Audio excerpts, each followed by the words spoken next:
6 strategies to get him to stop doing things that you do not like. Hello, my name is Greta Bereisaite. I'm dating and relationship coach for women. For the awesome high value women secrets, subscribe to my channel and hit the bell to be notified when I upload new videos every Wednesday and Sunday. And just before I will share with you ladies those 6 strategies to get him to stop doing things that you do not like, don't forget to take my free self-awareness test to find out, are you behaving as a high value or a low value woman. Also check out my book, which I have published on Amazon. It's called Devoted Relationship, and I share in there how to become a woman of high value from the core. I will put a link on where to get it in my video description box below. And if you like my merchandise, goals and not the drama, as always, you can get it on my YouTube store or on my website also. So now, without further ado, the strategy number 1, and it is to stop trying to change him. For example, telling him that he must stop smoking, or that he must stop drinking, or that he needs to lose some weight. Telling him to go to the gym. The key is to understand that you cannot change the other person. They will only change if they want to change, and they need to do it for themselves rather than for you. Therefore, replace it with, for example, if you don't like it when he smokes, don't go outside with him and watch him smoke. If you don't like it when he drinks, don't go to the bars or pubs with him. Do not tell him what to do unless he asks you. The worst is being in a situation where you are trying to please him.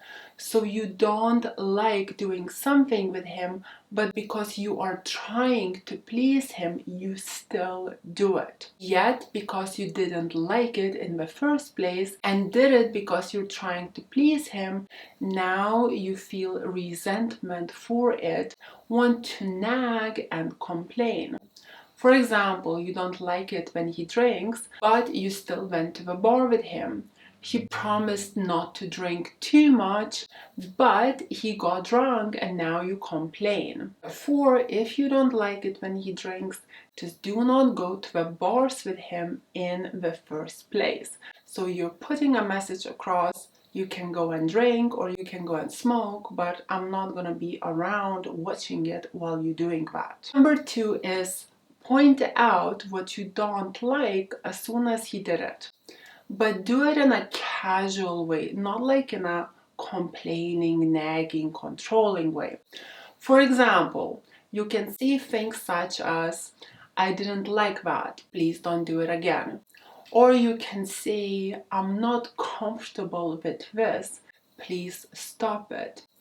Ladies, when you point out things that you don't like on a spot in a casual way, and if it is one thing at a time, majority of times men even look relieved, as you are setting in a boundary on a spot in a casual way. Therefore, he thinks, if that's all, that's perfect. As the last thing he wants is for you to keep your mouth shut, keep pleasing him, and then let things pile up and explode out of the blue. As this is what men really cannot stand. Number 3. If you didn't set a boundary on a spot, because it is quite hard and you need to be sharp and sometimes you just too confused to do it, right? And a couple days later you realized what he did was disrespectful or something that you didn't like or didn't enjoy, it's not a problem. What you can do is just wait for it to happen again and then tell him that you didn't like it on a spot. Or you can also bring it up the next time you see him in a casual way. Just say something like, oh, you know, the last time you did that thing, and name the thing, I really didn't like it. Can you please just don't do it again? And if he says, why you didn't tell me on a spot, well, then just say, well, last time I was kind of caught in a moment and I kind of felt just a bit too confused, so I couldn't like say it on a spot. However, now I realize that I didn't enjoy it.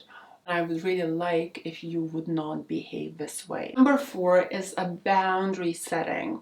So let's say he is rude or mean, or simply you are on a date with him and it's just not enjoyable. Let's say he keeps playing lots of little games, perhaps starts to flirt with the waitress a lot, or is kind of being with you, you're spending time with him, but at the same time he's not present, he's ignoring you.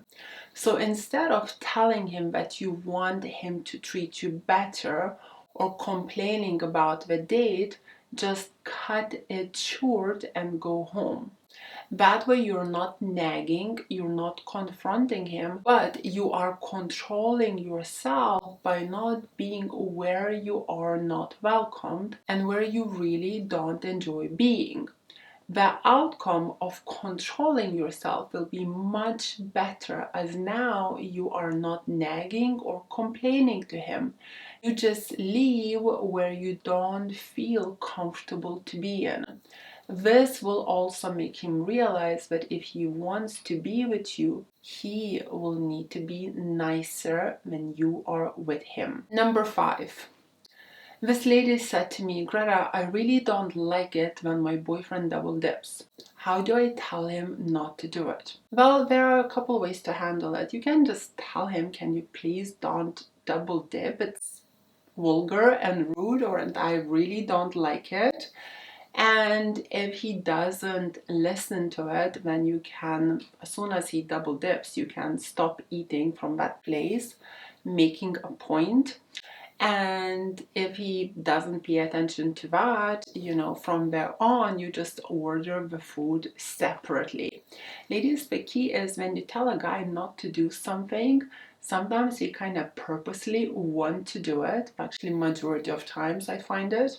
So you kind of, when you told a guy once not to do something and he purposely does it again, you kind of need to be ready for a boundary. And the boundary that majority of time work is removing yourself from that situation, as this is when you actually make it really clear to him that this game is not gonna fly with you, and if he keeps ignoring your boundaries, you simply aren't going to entertain him anymore. And number 6, have faith in him. Trust him. Asking him questions such as, where are you? Who are you with? What time will you be home? Not only comes across controlling, but it can also show that you do not trust him. And ladies a lot of times say, well, he's always asking me these questions, so it's not fair. Why can't I ask him? Well, ladies, it's because he's a man and you are a woman. When he asks you these questions, where are you? What time are you going home? Did you got home safe? He's giving you safety and he is showing that he cares about you, and he's also behaving protective as a man should. Then a woman, on the other hand, asks a man these questions. She comes across as protective, which is kind of masculine behavior, and it's a big put off for men, right? Because she's not trusting him to protect himself, or she comes across insecure because, let's face it, he's way more likely to protect himself than you protecting him. So why are you asking these questions? It's because you're feeling insecure, vulnerable, which kind of shows that you do not trust him. So my ladies, if you liked this video, please press like. Let me know in the comments below what did you think. Join Greta's High Value Women's School, where we are all in the same boat, learning how to be a woman of high value and bring out the best in our men. Follow me on my Instagram. My Instagram is called Ladies Relationship Coach.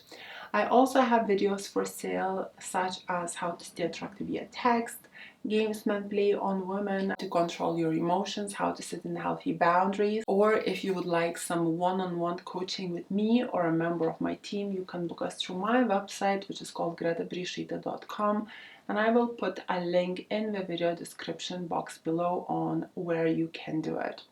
Thank you for watching, my queens. Kisses from Dorset. Mwah.